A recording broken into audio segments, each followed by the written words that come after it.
Well, Spurs fans, if you are still worried about the Spurs' loss on Thursday, don't be. We've seen this same song and dance before. The Spurs get on a late season roll, they lose a close one, and then everyone jumps off the bandwagon. But you? I want you to keep your seat. Sure, the Silver and Black lost a game that looked like it was put away when they were up by 6 with just 30 seconds to go.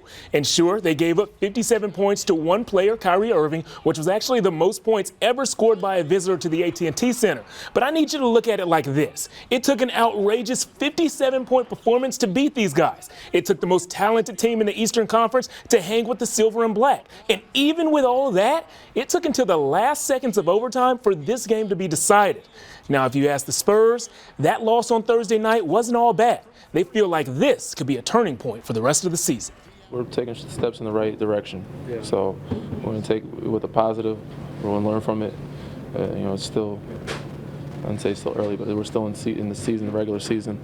And I think this will help us down the road. It takes that to beat us. We're in a great place. We're making improvement.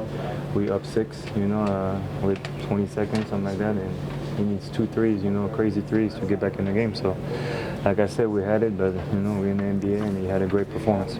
The Spurs look to turn things around tomorrow in the AT&T Center when they take on the struggling Timberwolves.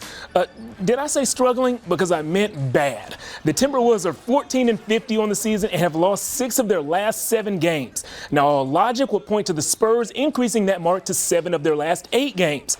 Of the Spurs' 24 losses this season, only 6 of them have come to teams with losing records, and all but 2 of those losses came on the road. In fact, San Antonio will face only one team above 500 this entire week. After Minnesota, the Spurs will travel to take on the Knicks and the Bucks in a back-to-back. Now, if you look at the Bucks' record, it looks pretty nice, but they've actually lost 8 of their last 11 games. The Spurs will finish the week at home against Boston on Friday. Now, 4 wins in that stretch could really help when it comes to a tight Western Conference playoff race. The Spurs are only 2 games out of 4th place, which would give them home court advantage through the entire first round of the playoffs. From this point on, each and every game matters as teams are fighting for that late season playoff push for postseason seeding. Now, if individual performance had anything to do with playoff seeding, Russell Westbrook and the Oklahoma City Thunder would be in a great place. Westbrook has been an absolute machine. The Thunder guard recorded his 6th triple-double in the last 8 games last night. Now, part of that is due to the fact that he can do things like that. That 3 was from deep, and it was part of Russell Westbrook's 29 points, 12 assists, and 10 rebounds on the night. Now, that's the good news. The bad news for the Thunder is they are still on the outside looking in when it comes to the playoff picture. Hey, last night, the Clemens Buffaloes took on Houston Clear Lake for a chance to play in the state championship game. Jalen Gates gets the nice drive in the bucket to put the Buffs up early in the first. Now, a little later, Frank Harris with the nice bounce pass to Ernesto Castillo. Ernesto just makes it look so easy. And maybe the play of the game, Castillo with the step through, the shot that doesn't fall, but Harris is there for the putback dunk at the buzzer. Clemens looked good, but Clear Lake was just too much. Nice ball movement led to a good look down low. Clear Lake wins this one 78-69, but Clemens won't go home empty-handed. They got medals and a plaque to reward their season. Against a team like that, if you give them too many chances, they're not going to give them back. So we just kind of dug ourselves a little bit of a hole, but our kids kept fighting. It was just a tough way to end the season. I'm happy with it at the same time, but I'm also, really disappointed that, we didn't come here and win it.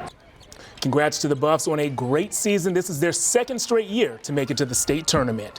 And the fans were making noise for Randolph today, and the Roadhawks made noise right back. Check out the pass from Caleb Hennett to Jordan Williams. Williams knocks down that deep 2. That is no problem for number 10. Randolph fought hard down the stretch. Watch sophomore Brian London just playing like a grown man in the post. That guy is only 15 years old, and he led the Roadhawks in scoring on the day. But Brock was just too much. 4th quarter, they grabbed the steal. That turns into a nice layup. Brock wins this one, and Randolph walks away from the state title game with the 2nd place trophy. Throughout the whole playoffs, we've played teams ranked above us, teams we weren't said to have a chance against. And so we just went into practice and bought into what Coach Gendron was telling us. If we executed, we had a chance to win every time. So every time I stepped on the court with my brothers, we had a killer mentality. We had something to prove every game, every second on the court.